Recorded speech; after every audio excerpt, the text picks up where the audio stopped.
అంటే fibre net కేసుకు సంబంధించినటువంటి అంశంలో చాలా డాక్యుమెంట్స్ ఏపీ ఫైబర్ నెట్ నుంచి వెళ్ళాయి అనేది జీవి గారు చేసినటువంటి ఆరోపణ. ఇక్కడ ఏంటంటే శాంతి మనం చూసాం కదా, వివాదమైనటువంటి అంశం. శాంతి చెల్లెళ్ళైనటువంటి ప్రియాంక ప్రియదర్శిని వీళ్ళిద్దరూ కూడా ఏపీ ఫైబర్ నెట్లో క్రియాశీలకమైనటువంటి పోస్టుల్లో వాళ్ళు కూడా వ్యవహరించారు. వాళ్ళిద్దరినీ కూడా ఏపీ ఫైబర్ నెట్లో విజయసాయిరెడ్డి గారి రికమెండేషన్స్ తోటి వాళ్ళిద్దరు పోస్టింగ్లు కూడా జరిగినాయి. అంటే శాంతికి సంబంధించినటువంటి అంశంలో శాంతి ఎవరో నాకు ఎక్కడికి వస్తే ఏదో అలా చెప్పాను అలా పంపించానని చెప్పారు కదా విజయసాయిరెడ్డి గారు.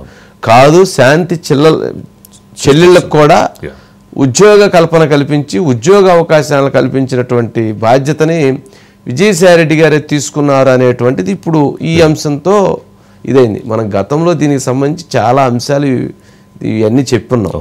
సరే, ఇందులో ప్రియాంక వచ్చేటప్పటికి ఫైబర్ నెట్ ఆపరేషన్స్లో చేసేది, ప్రియదర్శిని వచ్చేటప్పటికి లీగల్ వర్క్స్లో తను ఉండేది. సరే, వాళ్ళిద్దరికీ అర్హత కలిగినటువంటి పోస్ట్ అర్హత కలిగినటువంటి పోస్ట్ అనేది వేరే విషయం. సరే, వీళ్ళు ఈ డాక్యుమెంట్స్ అన్నింటినీ అక్కడికి తీసుకుపోయి ఇచ్చారు, ఇక్కడ ఉన్నటువంటి సమాచారం అనేటువంటిది. అసలు అంశం ఏంటంటే ఏపీ ఫైబర్లో అప్పుడు ఆ చైర్మన్గా మధు అని మసూద్. కానీ విషయం ఏంటంటే ఒక సందర్భంలో ప్రియాంక విషయంలో అతను సీరియస్గా అమ్మాయిని తీసేయాలని చెప్పి డెసిషన్ తీసుకున్నారు, నాకు తెలిసినటువంటి సమాచారం. ఆయన అలా డెసిషన్ తీసుకొని ఆ మెసేజ్ తను సక్రమంగా లేకపోతే చర్యలు తీసుకుంటామని చెప్పండి అని చెప్పడంతో ఈ అమ్మాయి ఇక్కడి నుంచి విజయసాయిరెడ్డి గారికి ఫోన్ చేయటం, విజయసాయిరెడ్డి గారి నిమిషాల్లో మధుసూదన్ ఫోన్ చేయటం, మధుసూదన్ నీ ఉద్యోగం జాగ్రత్త, నీ పోస్టు పోతుందని చెప్పడంతో ఇక ఆయన ఆ రోజు నుంచి ఆ ఉన్నవైపు చూడటానికి కూడా భయపడేటువంటి పరిస్థితి ఏర్పడింది అనేది ఆ ఏపీ ఫైబర్ నెట్లో ఉన్నటువంటి ఉద్యోగుల మాట. ఏ అంశానికైనా కానీ వీళ్ళు ఇదిగో విజయసాయిరెడ్డి గారు మేము మా ఫ్యామిలీ అంతా ఒకటే అని ప్రతి సందర్భంలో కూడా వీళ్ళు ఆ ఫోటోలు చూపించేవాళ్ళట. ప్రతి సందర్భంలో కూడా మరి ఆయన ఏది చెప్తే మేము ఏది చెప్తే వారు అది చేస్తారు, మా మాట వింటారు అని వీళ్ళు. సరే, జనరల్గా వాళ్ళు పైన ఉన్నటువంటి ఎవరైతే నాయకత్వం మీకు ఆశీస్సులు ఉన్నాయి అన్నప్పుడు వీళ్ళు ఆ రకమైనటువంటి దాంట్లో ఉండుండొచ్చాము.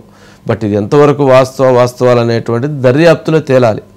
సరే, ఇంతవరకు ఒక కాన్సెప్ట్, ఇంకో కాన్సెప్ట్ ఉంది అసలు ఈ అంశం విషయం. అసలు శాంతి జాబు అన్యాయం అని చెప్పి కోర్టులో కేసు వేశారు. హైకోర్టులో ఆ కేసు నడిచింది. ఆ కేసుని మాయం చేశారు. మాయం చేయటం మీన్స్ అంటే ఆ కేసుని శాంతిది తప్పు అయినప్పటికీ కూడా ఆ ఉద్యోగం రావటం అని తెలిసినప్పుడు కూడా ఆ ఉద్యోగం సక్రమమే అనే విధంగా వీరి ఇన్ఫ్లుయెన్స్తో సక్రమం చేసేసారు. సక్రమం జరిగింది అనేది కూడా చాలా బలమైనటువంటి ఆరోపణ ఉంది. దాని మీద కూడా విచారణ జరగాలి. అంటే ప్రభుత్వం ఎన్నం చేసిద్ది, ఒక తప్పు అయితే పట్టుకోవచ్చు, రెండు తప్పులు అయితే ఇప్పుడు చూస్తే 1000 కేసులు ఉన్నాయి. ఇప్పుడు వచ్చినటువంటిది ఇంకో 1001 కేసు. సరే, ఒక రోజు అనుకుంటారు, 2 రోజులు అనుకుంటారు, 3వ రోజు మామూలే కదా. ఇప్పుడు మదన్ మోహన్ ఇచ్చినటువంటి కంప్లైంట్ ఏంటి? నిన్న లోకేష్ గారికి 20 కోట్ల రూపాయల పైన ఆస్తులు సంపాదించింది, నేనేమీ తనకి ఇవ్వలేదు.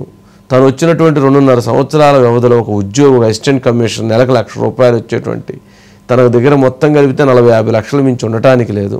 అలాంటిది 20 కోట్ల రూపాయల పైన ఎలా ఆస్తులు సంపాదించింది ఎంక్వైరీ చేయండి, విచారణ చేపట్టండి అని అడుగుతున్నాడు. అతను బతిలాడుకుంటున్నాడు.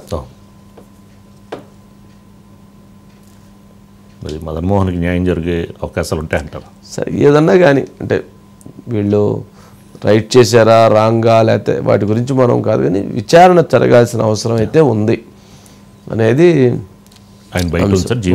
బయట ప్లీజ్. ఫైబర్ నెట్ కేసుకు సంబంధించి ఆ రోజున్న ప్రతిపక్ష నేత మా సార్ శ్రీ నారా చంద్రబాబు నాయుడు గారిని దాంట్లో పెడితే దానికి సంబంధించిన డాక్యుమెంట్స్ వెరీ అన్ఫార్చునేట్. విజయసాయిరెడ్డి గారి ద్వారా రిఫరెన్స్ ద్వారా వచ్చిన ఒక అమ్మాయి లీగల్లో ఉంటారు, వాళ్ళ చేతిలో పెట్టడం జరిగింది. అది కనుక్కొని మొన్నే టెర్మినేట్ చేసాం. దాన్ని ఓవర్ సైట్ అయిపోయింది, ఎక్కడో జరిగిపోయింది. మా నోటీస్కి రాగానే ఇమీడియట్గా టెర్మినేట్ చేయడం జరిగింది. బట్ మళ్ళీ చూస్తాం మొత్తం ఆ ఫైల్ అంతా తీసుకొని ఏమన్నా అడిషన్స్ డిలీషన్ చేశారా, దాంట్లో ఏమన్నా ఏమైనా తీసేశారా, న్యూ ఎవిడెన్స్లు ఏమైనా దాంట్లో పెట్టారా, కొత్త సాక్ష్యాలు ఏమైనా యాడ్ చేశారా? బట్ తనని డౌట్ పట్టమని కాదు, పరిస్థితులు అలా ఉన్నాయి కాబట్టి మనం ఇక్కడ వ్యక్తిగాని కాదు. అన్ఫార్చునేట్లీ ఏంటంటే తనకు కూడా అపాయింట్మెంట్ లెటర్ లేదు, జస్ట్ వాట్సాప్ మెసేజ్ ద్వారా జాయిన్ అయిపోయారు. అదే మరి ఎంత ఇన్ఫ్లుయెన్స్ చూడండి, ఎంత ఇన్ఫ్లుయెన్స్ చూడండి. చైర్మన్ కంటే ఎక్కువ పవర్ఫుల్గా నడిపించారు. మరి ఆ అండదండలు అవన్నీ సరే అజిత్ గారు